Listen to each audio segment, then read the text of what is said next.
Bueno, muy buenas. Aquí mi compañera Paula Andrea Díaz y mi persona Samuel Quintero. Vamos a hablarles sobre los transistores MOSFET y los transistores IGBT. Aparte también vamos a estar hablando sobre los circuitos inversores. Listo, entonces los MOSFET o transistores de efecto de campo metal óxido semiconductor son componentes eléctricos que se encargan de una tensión de entrada dada. Están diseñados para operar en voltajes muy bajos y tienen dos tipos de configuraciones en las que se pueden encontrar, que son NMOS y PMOS. La primera configuración, que es la NMOS, requiere de una diferencia potencial positiva entre la puerta o el gate y el surtidor o source para poder operar. En cambio, con los PMOS, para esta configuración se necesita una diferencia potencial negativa entre la compuerta y el surtidor para que este transistor pueda operar con normalidad. Bueno, ahora vamos a hablar sobre los transistores IGBT.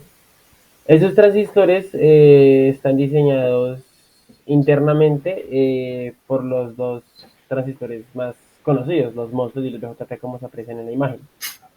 El gate está conectado al MOSFET y el cátodo y el ánodo están conectados al BJT. Así es internamente como se ve y como tal el dibujo generalizado de este componente es de esta manera.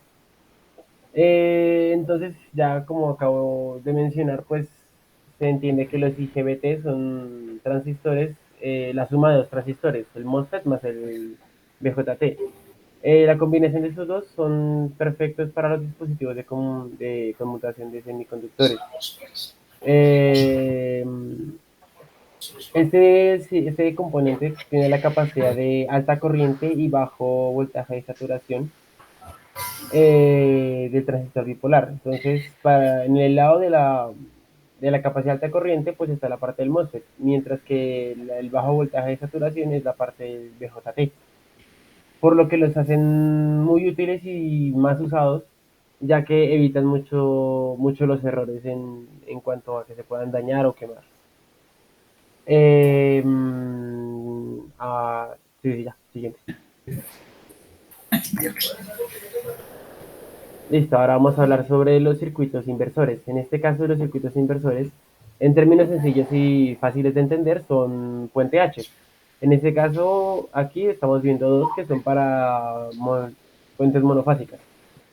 En el primero es un puente H medio, en el cual solamente se utilizan dos transistores, ya pueden ser MOSFET, BJT o IGBT. Aquí se puede apreciar que primero se tiene una fuente de voltaje en la cual se divide el voltaje en dos capacitores. Esos dos capacitores se pueden reemplazar por dos fuentes de voltaje que cumplan esta ecuación, BS medio. Y por el lado derecho pues están los transistores. Entonces por el lado positivo, cuando se active el Q1, dejará pasar la corriente generando este voltaje DC de acá. Pero cuando se active Q1 y se active Q2, cambiará la polaridad y ahora generará un voltaje negativo por este punto, lo que mandaría este voltaje DC hacia el otro lado, generando una fuente de voltaje AC. Y ahora seguiríamos con los inversores de puente completo. Sí, entonces para el inversor monofásico de puente completo o puente H, que es este que encontramos acá, tenemos que este posee cuatro transistores o interruptores, que son Q1, Q2, Q3 y Q4. Su modo de funcionamiento es que cuando Q1 y Q2 están activados al mismo tiempo, el voltaje presente en la carga, que es esta que vemos aquí, es igual a BS, que es el voltaje pues, de entrada del circuito como tal. En cambio, si Q3 y Q4 son los que están activados de manera simultánea, el voltaje sobre la carga es igual a menos BS. Listo, ahora vamos a pasar a otro puente H. En este caso es para unas fuentes trifásicas, un inversor puente trifásico. Aquí se puede apreciar que estamos usando tres puente H medios, en donde para la activación, el switcheo de este, va de la siguiente manera. Primero se activa Q1, Q2 y Q3. Estos tres de acá. Luego se activa Q2, Q3 y Q4. Estos tres de acá. Luego pasa a ser Q4, Q5 y Q6. Estos tres de acá. Y luego sigue Q5, Q6 y Q1. Estos de acá. Y por último terminamos con Q6, Q1 y Q2. Estos de acá. Generando de esa manera, obviamente eso tiene un desfase de 60 grados, pero con ese switcheo se genera la siguiente gráfica. Si quieres puedes pasar la diapositiva, por favor. Gracias. Entonces, en este caso se generarían, como es trifásica, se generan tres salidas, entre A y B, entre B y C y entre C y A.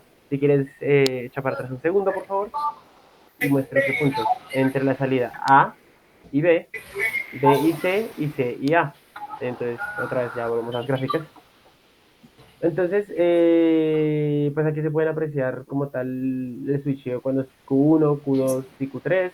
Luego se genera Q2, Q3 y Q4, Q4, Q5 y Q6. Luego para la parte negativa sería Q4, Q5, Q6 en este punto acá. Luego sigue Q5, Q6 y Q1, este punto de acá. Y luego sigue Q6, Q1 y Q2, este punto de acá. Y se repite el ciclo sucesivamente.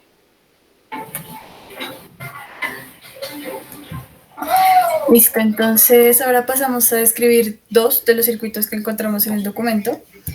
Empezando por este de aquí, que estamos viendo ahora. Este posee una entrada de tipo PWM, la cual es recibida por los dos drivers de potencia que encontramos aquí. Estos dos drivers de potencia están alimentados por 16 voltios DC. Y pues también podemos ver que las patas 7 y 5 de estos drivers de potencia van directamente a los transformadores que estamos viendo aquí en estos extremos de acá. Correcto. Esto generando, pues obviamente, como su nombre lo indica, los drivers de potencia son para generar la potencia suficiente para activar tanto los transformadores como los transistores que se encuentran más internamente en este circuito, tanto para el BJT como para los MOSFET. Pero si lo miramos de forma general, este es un puente H monofásico simple y sencillo. Entonces, esta es la aplicación como tal física que se le tiene que se le genera a este tipo de circuitos. Estos diodos de acá pues son solamente diodos de protección para poner un máximo y un mínimo de voltaje que se requiere para la entrada de los gates del MOSFET.